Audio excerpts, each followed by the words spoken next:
Welcome back, everybody. That was actually a very wonderful tee-up for our next discussion, so thank you so much for that.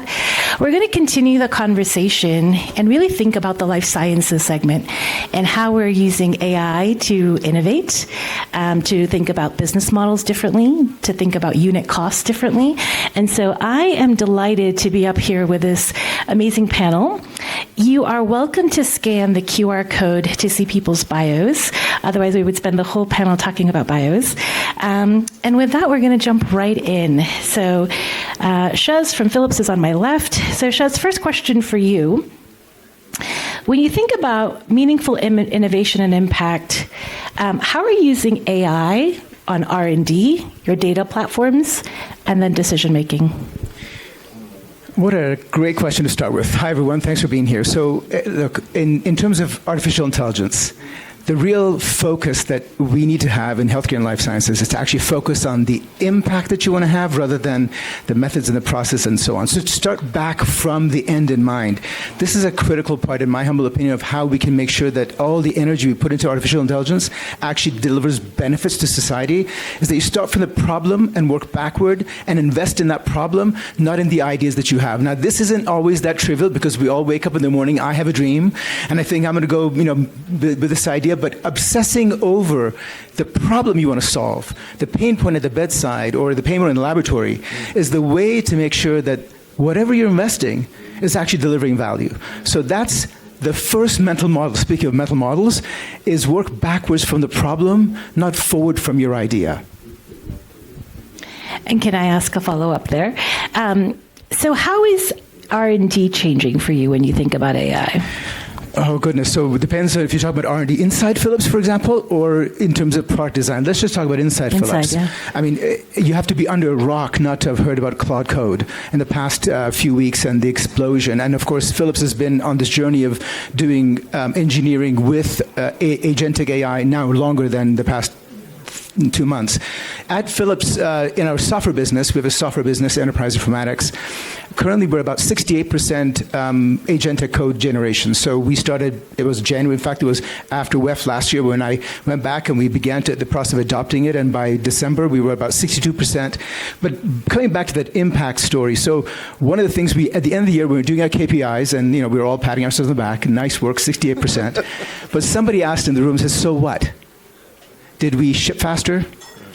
Did our innovations have greater revenue? Did the customer, were the doctors happier? Were the nurses happier? So even in that metric of 68% code generation with agentic, now we're asking ourselves, is that the right outcome that we're measuring? And so, I mean, that's a bigger discussion, but for sure we've transitioned to R&D being agentic, but also asking ourselves the same dog food question as, so what, 68%, what does that really mean to the patient, to the physician, to the laboratory scientist? So that's where we are right now at Philips. Awesome. All right. Sid, next question for you. If you could start off by describing what Nivi is, the patients that you reach, the users, and then from your vantage point, what is it like working directly with patients when you have AI guiding behavior? Yeah, sure. So Nivi's a messaging-first platform. It's a health chatbot at the end of the day, built primarily on WhatsApp, but other messaging platforms too, depending on the markets we're in. But what we're doing is, really building on what Alex had talked about, which is empowering that patient to ask the questions and guiding them on health journeys to connect them to care. Behavior change is hard. Most patients don't think about their health until something's wrong. And what we're trying to do is get people to think about their health, not daily, but more regularly, and then take those proactive or preventative steps. And I say proactive very deliberately, because sometimes you have a condition and, you couldn't prevent it, but you can be proactive about taking steps to manage that condition better before things get too late. So we built Nivi with this idea of helping consumers really take action on their own. We've scaled Nivi across 5 countries: India, Kenya, Nigeria, Thailand, Indonesia, 2.4 million users. And one of the key things that we try to do, and if we talk about business models later, is we connect them to care, right? And so it's not just about AI-powered conversations just to chat back and forth. It's really about AI-powered health journeys that have a goal behind them. And that goal eventually is to connect someone to care. And so I think what we've seen is in the past 10 years that we've been around, is that more and more people are comfortable chatting, more and more people are comfortable asking questions, and more people trust these bots or these platforms with their information. For instance, just an anecdote. Just last week, we have a maternal health journey, and we had a pregnant mother actually upload her sonography results and ask our bot, is everything okay? Obviously, we didn't diagnose, but we're not at that level. But the fact that someone would, on their own, of their own volition, upload their own sonography results tells us how far things have come and how this field has evolved. Yeah. So I'll leave it there. I'll build a follow-up on that. So when we look at your numbers, and I have them right here, you have 2.4 million users. You have 11 million conversations. And when we think about the next wave of breakthroughs, how are you using that information to decide what's next for Nivi?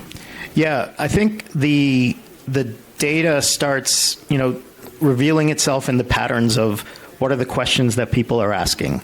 How do they want to start their care journey? And that's really critical.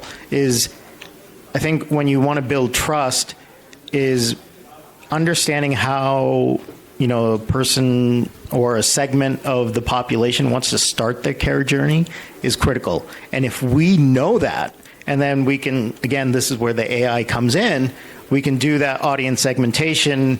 We can understand the typical questions that people ask. We can be more nuanced in our answers. So we use the data, essentially, and this is where, I think we're fortunate to, we're pre-AI, and now because of all this data that we have, we can train AI quite effectively on existing data because we're able to do audience segmentation rapidly, and we're able to also then train AI on those 11 million conversations. That's powerful.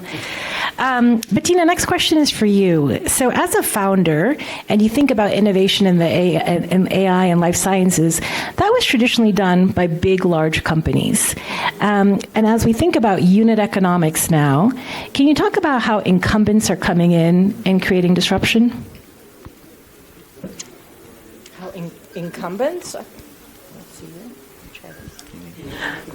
You're saying how incumbents are coming in, or how companies like yours are coming in? Companies like ours? Yes. Okay. All right. So let me sort of tell you a little bit where I'm coming from. I'm a lifelong tech entrepreneur. I've founded and scaled 3 AI-powered companies in the last 25 years, but I'm also the daughter and granddaughter of healthcare providers.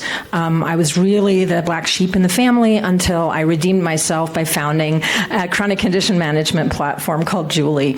My brother's a banker. He's even worse on the totem pole. Usually our professions are not talked about at family events. You probably know some of this, right? You have some doctors and others in the family. So there we go. And so but I'm also a patient. Since I was a teenager, I have been managing a chronic condition. I added some after my children were born. And, I'm getting older. I'm going to be 52 in 2 weeks. Yay. So, you always got to be on the watch out. So, what I did prior to this was to Juli was I ran a speech tech company. So one of the first that had the speech interface now belongs to Microsoft. And then I founded an ad tech company. So you know what advertisers do with your data, right? You all know, right? You see the ads that you're coming. So I learned there how much we actually know about each other, or how much companies know about us, and so use that knowledge to build something for healthcare. All right. Now, fast forward, that was 2020, fast forward to here. We have obviously seen an explosion in the last 3 years of large language models, frontier models. Every week something is new coming out. And it's costing billions of dollars to bring these out. So do small companies like ours have billions of dollars? You don't have $1 billion in your bank account, I bet? Yeah. All right. So I don't either. Not in my bank account, not my company's bank account. So, but what do we do, right? What do we do as small companies? We have to be extremely nimble, and we have to be very close to the customer, the consumer. Right? A consumer of healthcare is a patient. Oftentimes, the institution of healthcare sees us not as people, but as patients. Those people wearing those gowns, you take off your whole personality and who you are, where you come from, once you put on that hospital gown or you sit on that exam table. This is where non-incumbents and those that don't have billions of dollars can play a role. And the reason is, you all are familiar with the Hippocratic Oath, right? First, do no harm. What that has led to in the healthcare system, specifically in the United States, but I'm originally from Germany and so spent a lot of my time in Switzerland, is that has turned into do no harm, turned into do nothing. Especially for these highly regulated industries. And that is hindering innovation in big companies because they're always thinking they have these medical legal review teams, they have the compliance teams. And in those circles, if, let's say, these 3 front rows, you're a medical legal review team for one product at a medium-sized pharma company, and let's say I'm going to pick on someone, you with the Yankees hat. I'm from Boston. So, all right, so you're the most conservative person. She's not even listening. She's the most conservative person, and she says, don't you think this could be dangerous? Everybody else in the room can be for that patient innovation, and it will be shot down. Am I right? You're not entirely wrong. It will be shut down. Wrong, but there are safeguards on that. And safeguards are important, but we as small companies, we can see the humans. We don't see those billion-dollar corporations. It's effing hard to change healthcare. Believe me, I know it. I've been misdiagnosed. I've suffered for years with things where people could have just helped me, and they chose not to see me as a person. They just saw me as a 6-minute encounter where they had to enter everything into Epic, the most popular EHR in the United States. And so, as companies, small companies, we can win by being closer and pulling each other closer, because the main driver of adoption of these new technologies are we as consumers. Yep. Yeah. So that's how we'll do it. Awesome. Let me build on that, Bianca. Very similar question for you. As a smaller company, when you think about value creation, how are you using AI to do that in the life sciences? Yeah, thank you so much. We are an AI decision intelligence app, which is on a mission to really empower everyone in an enterprise to really take decisions in real time based on our agents. So every employee in an enterprise can be empowered by its own decision advisor, sitting with them at the table with the goal to ultimately improve the performance of the company.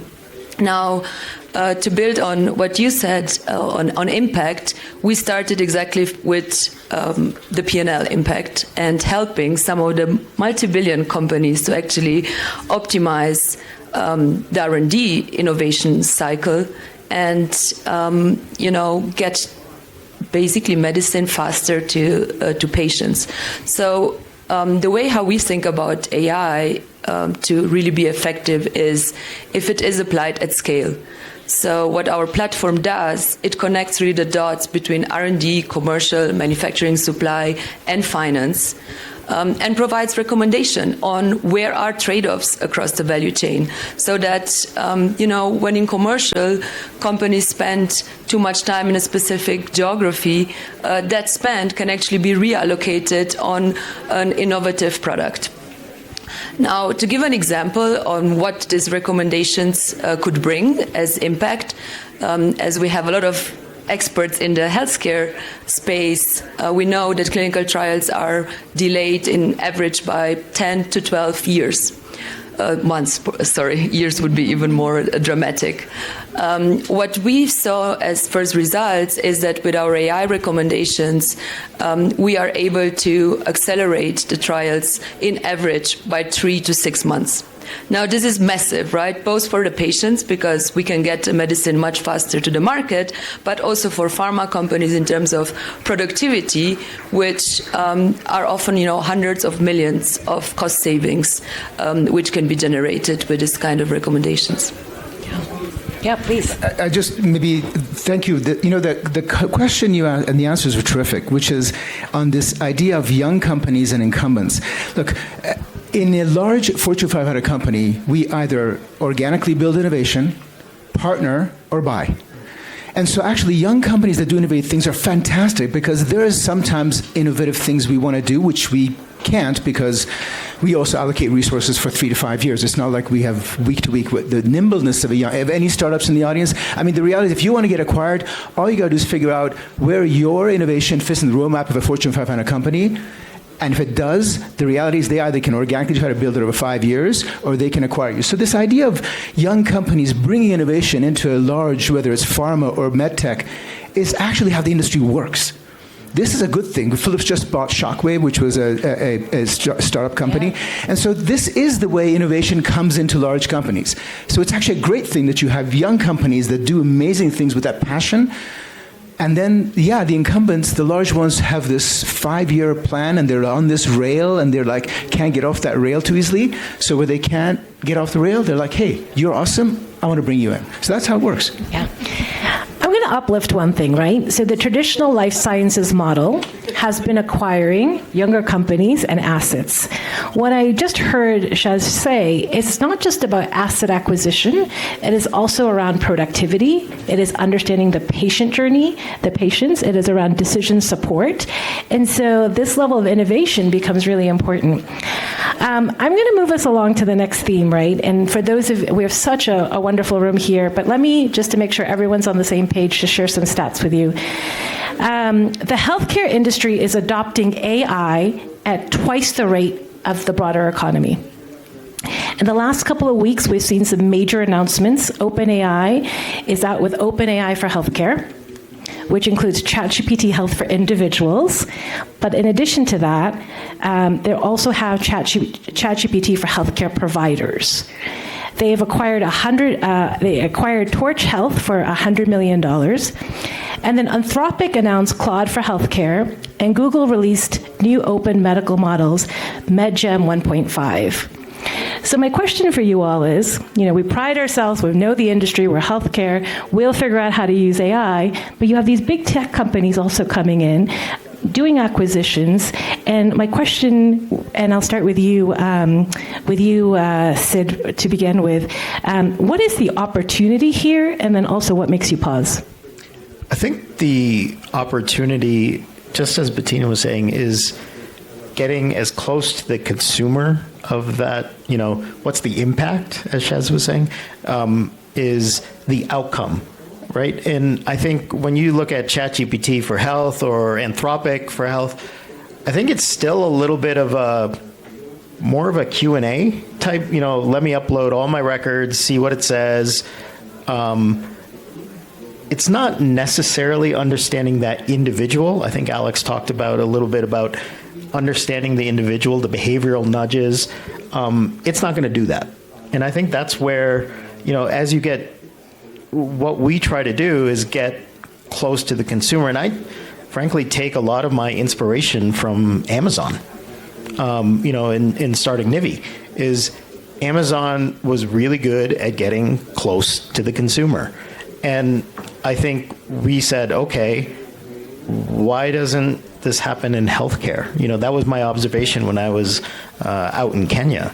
And so I think that's the opportunity. And that's where we can be nimble and do things that maybe an OpenAI or an Anthropic can't do. As far as pause, I think it's maybe, obviously they're much bigger. And so if something goes wrong, then you can get the whole, oh, this is never going to work anywhere. And then all of a sudden it's, things get shut down, people go into, kind of conservative modes and say, well, let's go back to the old models that we were talking about. So that's, a little bit of the worry. But I think I cannot. We live in the most amazing time alive. It's unbelievable. So in healthcare, you have a problem right now. You have increasing demand. Patients are getting older, more chronic conditions. They need more care. And you have doctors and nurses retiring and just giving up. So the gap between the demand on care and the availability of care providers is so large that wait times are long, procedures are delayed, physicians are burned out, nurses are burned out. If it wasn't for generative AI and agentic, I'd be depressed right now. Because at least I have something to throw at it.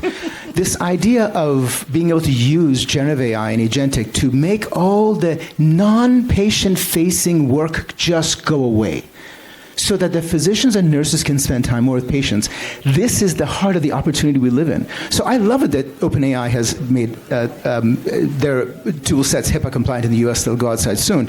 And Anthropic as well, is because we're going to use those tools to try to improve the productivity of clinicians. Because to me, productivity, and to Philips, productivity and access to care are the same fight. If you improve productivity, you improve access to care. And so that is just, it's an amazing time. I would not want to be alive in healthcare in any other era. This is the time. We're going to make a tectonic change in healthcare together. Can I just say something quickly on that? Just to agree, productivity is a huge deal. Even for us as a tech company, we can move way faster. I can do data analysis. I can surface campaign insights. I can surface insights about consumers that would take weeks to do in a couple days. I can build dashboards that are interactive in a day. That idea of, certainly we think about Gen AI in terms of external sort of engagement, but Gen AI internal productivity is a huge deal for us, and then also, for some of our customers that we're talking with. Okay, I'm going to second and third that. The amazing thing that we can do right now, and yes, LLMs are great, but think about physical AI. Think about robots. Think about quantum-powered AI. This morning at the USA House, Olivier Uyes talked about that in neuroscience, how we will use quantum computing to power healthcare. Yesterday, Deepak, the Skilled AI CEO, he talked about how they are using training data to train robots that will take away the pushing people from one place to the other, taking a sample to that lab, getting the medication, those jobs that we can't fill in healthcare. But for me, something's even closer to my heart as the daughter and granddaughter of healthcare providers, giving those people back their dignity, right? They went into the profession to help people, and what they've been turned into is data entry robots. And that's why so many people are quitting, right? It's not just that they're aging out, it is so many people wanting to get out of healthcare. If we can make it, again, that the voice interface takes those notes, right? If we can have helpers that will then just rehumanize that, this is where these breakthroughs are still coming. It is wonderful to be alive now, but just think about when we have fusion energy, right? That is in Massachusetts, we're building a large fusion plant. If once we can come through that power quantum, then we will see even more breakthroughs. We will see personalized chemo within weeks to save those people in your family that you lost because that was not available. And this is why this is a great time to be alive. Yeah. Personalized chemo, which goes to R&D. So earlier today, we had the CEO of Takeda speaking about increasing R&D productivity. And the ambition is to double the rate of R&D productivity in the next 5 years. And I look at you, Bianca, because I know you spend a lot of time thinking about R&D productivity. And if we can double productivity in 5 years, that unit economic really falls. And so my question for you is, if you can talk about the unit economics and how you think solutions are going to be able to do that. Yes, I mean, first of all, to just build on the AI innovation part, I think I really share the thinking around more AI innovation, better models is amazing, because companies like ours in applied AI, we then accelerate the speed of our solutions, and we basically now can deliver an AI use case in a matter of days, which took us still weeks, not months, like in traditional big companies. So that's really amazing, because our own productivity will basically also help us to make the bigger companies more productive. Now, how do we help concretely big companies to improve their productivity rate? One is by really breaking the silos of data, like I mentioned before, and helping to permanently allocate resources on a dynamic basis. Like in pharma, the old way of running the business is to do a budget, which is static once per year. Resources are allocated. Most of the time, actually, the investments don't happen. And these are hundreds of millions, which if they would have been allocated dynamically, you could have accelerated a medicine. Or invest in different areas, like in supply and manufacturing. So that's one, permanent, dynamic capital allocation, and some of the big pharma companies we work on can do this now on a quarterly basis. The second part is really around leadership and behavior. I think what we see is that it never really fails because of the technology and the AI we provide. The challenge is really to change the mindset and embed AI into the routines, not as an add-on to an old process, but really redesign how actually companies operate. So our philosophy is that with AI, we have now the possibility to really connect the dots between a CEO, an R&D head, a finance manager, and an analyst, all being connected into one source of truth and using the same optimization engine, but personalized on their job. And this is massive. And that's something which we encourage by making our product super easy to use. Linking back to what we were discussing on consumerization, I'm a big believer in consumerizing corporate software, making it as simple as using Instagram, because that will drive adoption, that will drive the impact. If it's becoming natural to interact with my agent on a daily basis, and I don't have to be afraid that I don't understand how the AI works. I have one more question for the panel, then I'll open up to all of you. My next question is around inclusion. So you talk about, and Bettina, I'm going to go back to your example around personalized chemo.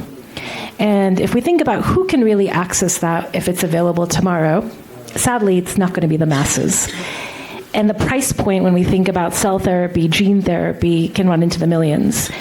And so I think there's also a responsibility to make this innovation broadly accessible. And if we can, think about how can we really make that come to fruition and make sure that those that need it, not only those that can afford it, can access it. And Sid, maybe I can start with you.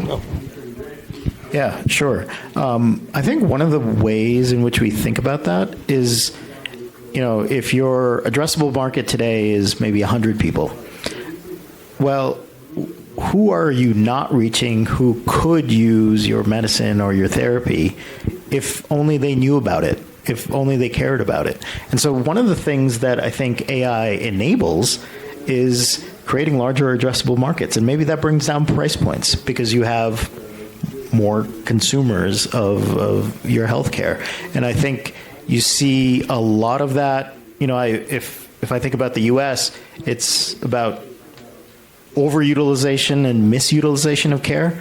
But if I think about high growth income market, emerging markets, it's really about underutilization.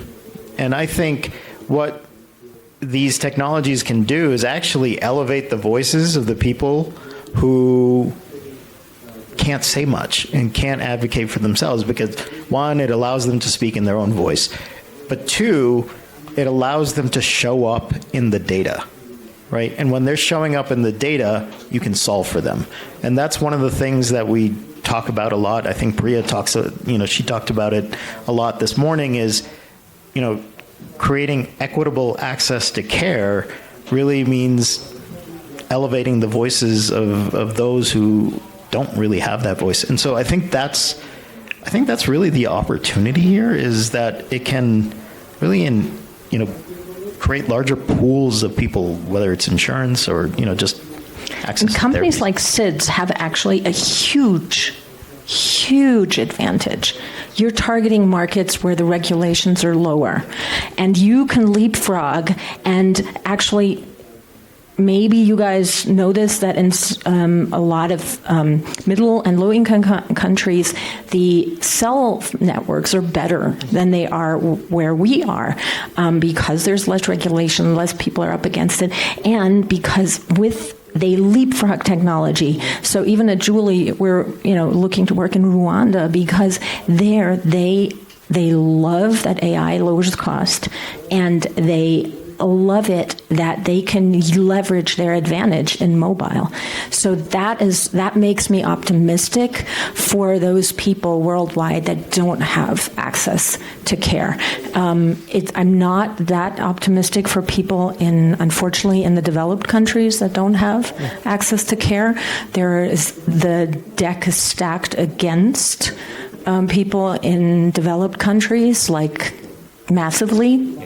Maternal death rates in the United States, in other countries, things are horrible for those people. But I think for the people that have very little right now, people like you are going to make it happen that they get access. And that's the opportunity. And then maybe we can pull it back into our countries. Can I, on the question, Lily, of equitable and access, I think this is one lens, and maybe I'll ask for the audience to consider a different lens as well, to see the potential of artificial intelligence and just making it incredibly powerful to serve underserved communities. And that's rare diseases. So, for example, rare diseases, to build a medicine for rare disease, first of all, the population you're building it for is tiny.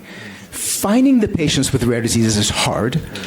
Now, here's where an agent sifting through millions and billions of medical records, finding the inclusion criteria, identifying potential candidates, physicians contacting them for potential wanting to be in a study, using AI for tailored genomic or vaccine-related custom-built disease treatments for that rare disease. So on the one hand, inclusion with AI, on the other hand, building a treatment for that rare disease.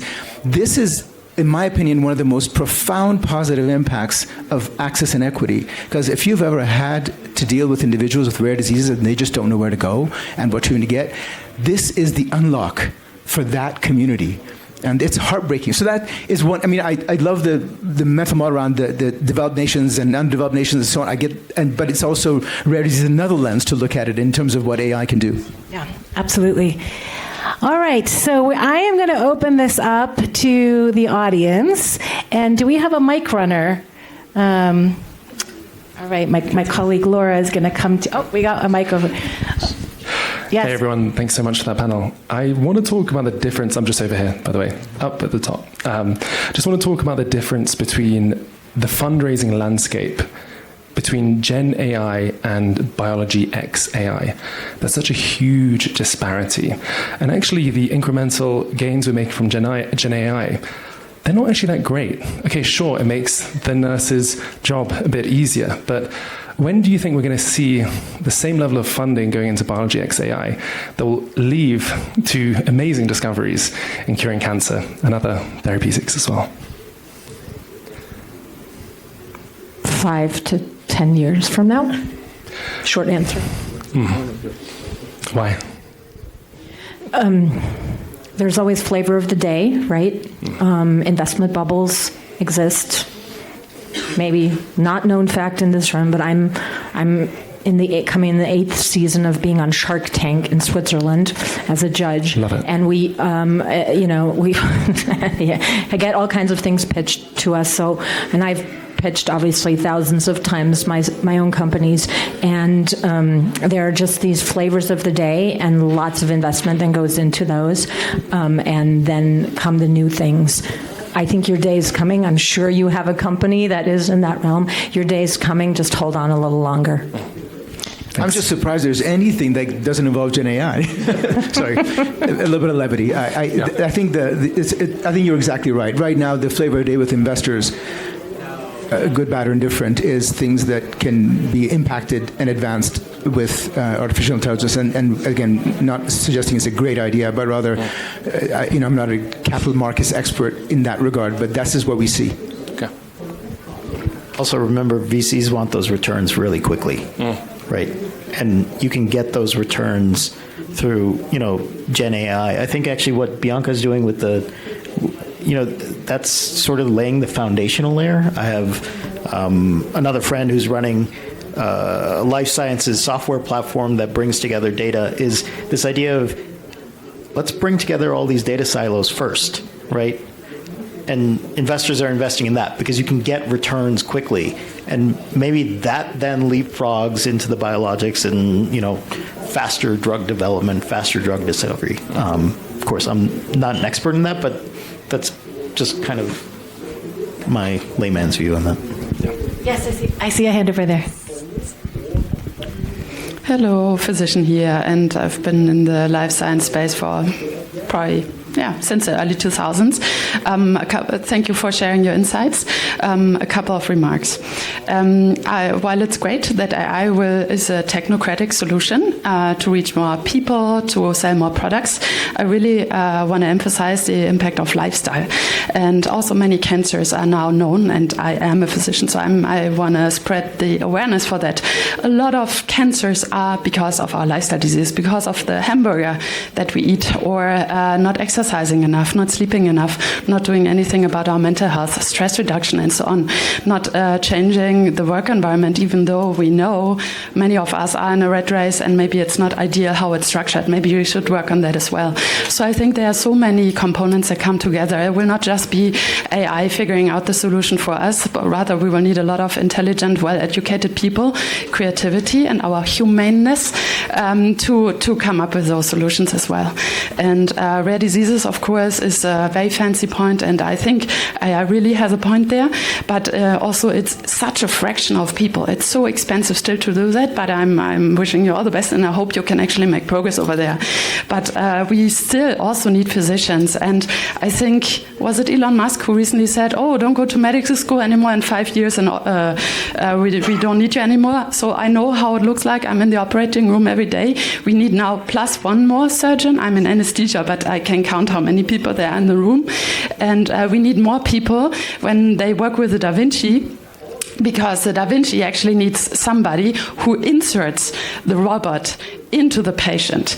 And if something goes wrong and it bleeds, then you guess everyone will take the Da Vinci, the robot again, and will start actually working on the human being. So there's so much that I don't think it will be fixed in 5 years. And the last point I want to make is we still need well-educated physicians and people in the healthcare space and NGOs in pharma who are actually thinking, how can we make sure, maybe also with products and with making money, to actually keep people healthy. Thank you. So a couple of points I'll uplift there. One is behavioral change is absolutely mandatory. So yes, we have all of these innovations from robotics and maternal health, but fundamental behavioral change and creating healthier societies does not go away. And then the next thing that you said was robotics, right? Which we didn't even get to touch on too much. But the AI and robotics that are coming together, we have Da Vinci now. On an earlier panel today, we were talking about telesurgery. And so how they're arranging in the country of Guyana to have telesurgery. So the physician, the surgeon, is going to be sitting in another country. But great points. Thank you. Yes, I see a hand over here.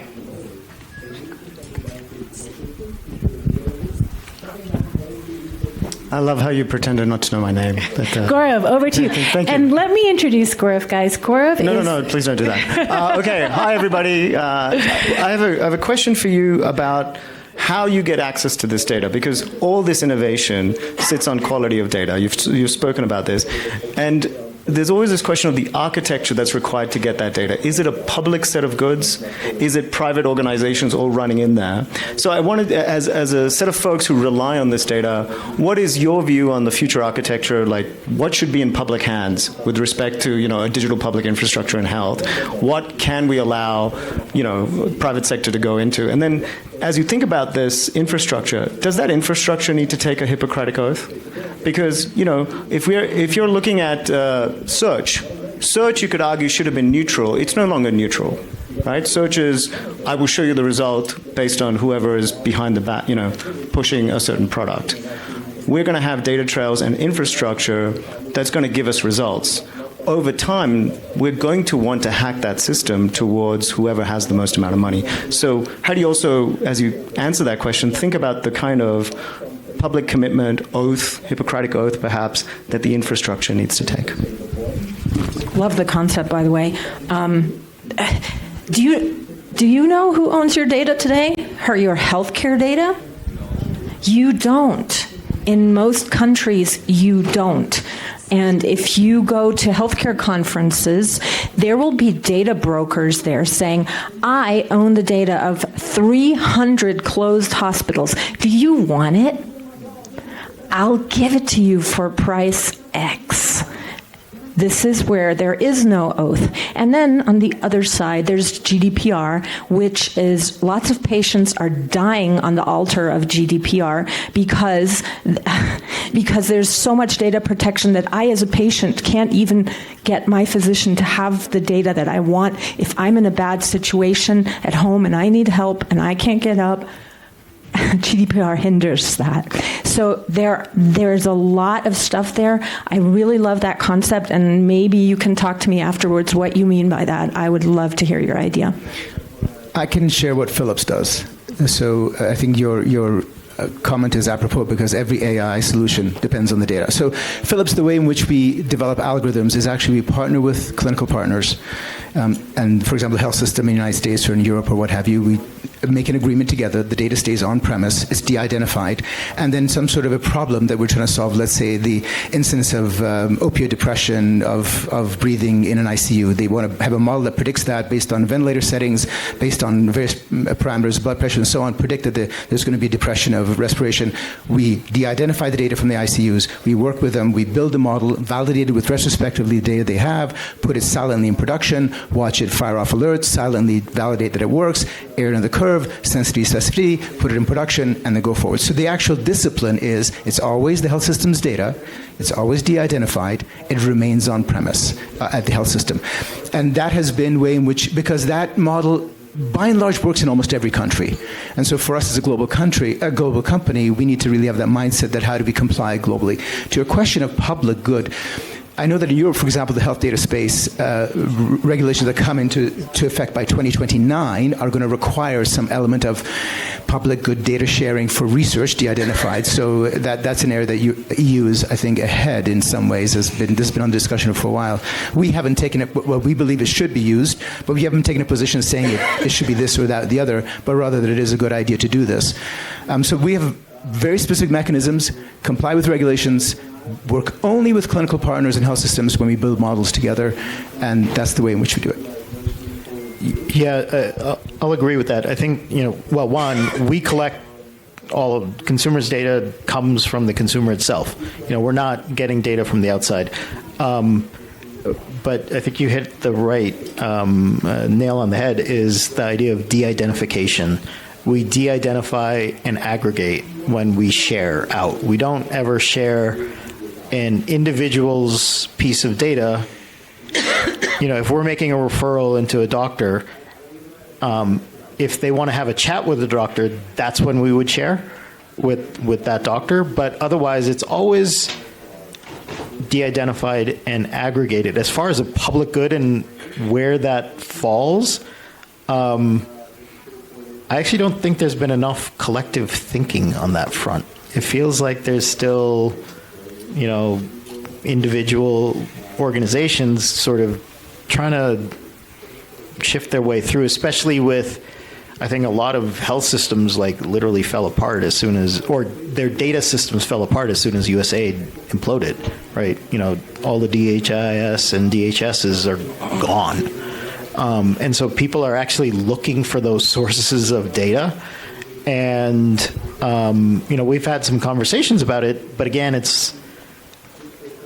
I don't think anybody's gotten together. There feels like there needs to be some consortium to have some real roundtables and some real discussions on where's that line, where's a model that works for the private company versus, what's a public good? Because if you give away everything, then all of a sudden, your business model might fall apart. So I think there's more discussions to be had. I know that's kind of a cheap answer, but I am getting the signal that we are at time. I know we could go further with this panel, but we have another one coming up shortly. I do want to summarize a few things. First of all, it is a great time to be alive. We're going to see a lot of excitement in healthcare. And there's an opportunity for us to ruthlessly focus on those pain points. And we know productivity is an issue. We know joy in healthcare has become an issue post-COVID-19. But what AI is also enabling is not only the innovation, but a drop in the unit economics. And that becomes really important when we think about inclusion and how do we reach either underserved populations or those that are very limited, like you shared, like rare diseases. But there's a lot of work to be done still, right? We have to make sure we understand what the underlying trust is, who owns our data, or do we feel secure with all of that? And so tremendous opportunity still remains. You are not going to hear, this is not the last panel you're going to hear about on AI and healthcare while you're at Davos, but I just want to take a moment to thank all of our panelists for their insights, and thank you all for your great questions. Thank you.